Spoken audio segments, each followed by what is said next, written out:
Samantala, dako naman tayo sa lungsod ng Vigan sa Ilocos Sur. Maliban sa mga makasaysayang gusali, kabilang din sa mga dinarayo ng mga turista ay ang mga ipinagmamalaki nitong pagkain tulad ng empanada at longganisa. Ang masarap na biyaheng ito, silipin natin mula sa ulat ni Julius Disamburon.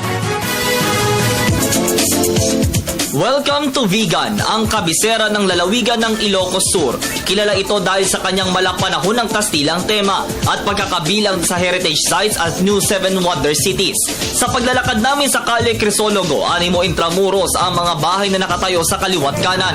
Ilan sa mga ito'y naipreserba at may ilang ginawa ng souvenir shop. Sa mga relihiyoso, naandito naman ang Vigan Cathedral na kung saan ipinag-utos ni Juan de Salcedo na itayo taong 1574. Pero dahil na din sa mga kalamidad, sumailalim na ito sa kabi-kabilang rehabilitasyon. Malapit lamang sa kinatatayuan nito ang Kapitolyo ng Lalawigan kung saan isa sa mga napakagandang istruktura ng syudad. Narito ang ilang tanggapan ng pamahalaan, gaya ng opisina ng gobernador at maging ang inyong telebisyon ng bayan, Ilocos Region. Hindi lang sa umaga maganda ang tanawin ng Vigan, kundi maging sa gabi. Nightlife baka mo, hindi problema yan dito. May mga bukas kasing restaurants at street food stalls. Ilan lamang sa mga patok na delicacies ng Vigan ang kanilang longganisa, mainit-init na sinanglaw at syempre ang patok na Vigan empanada. Empanada baka mo, halina't alamin natin kung bakit ito dinudumog at kung paano ito ginagawa. Ito po yung tender. Opo. Niluluto po ito.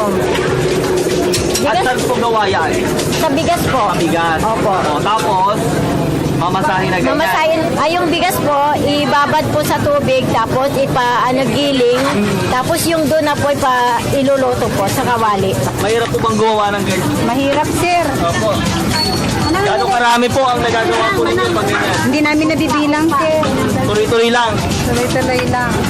Ang Vigan empanada ay gaya ng isang thin taco na pinrito hanggang maging crispy ito. Ayon sa mga bumibili, hindi lang pang merienda ang Vigan empanada, kumpletos recados ika nga dahil pwedeng pang ulam na. May palaman na kasi itong gulay, karne at itlog.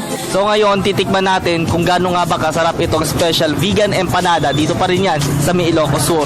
So syempre, bago lahat, lagyan natin muna ng suka para syempre masarap na masarap. Sukang Iloco yan ha. Ako talagang crunchy itong kanilang Vigan empanada. Tikman natin.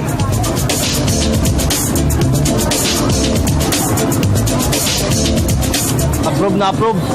Talagang masarap yung kanilang special Vigan empanada.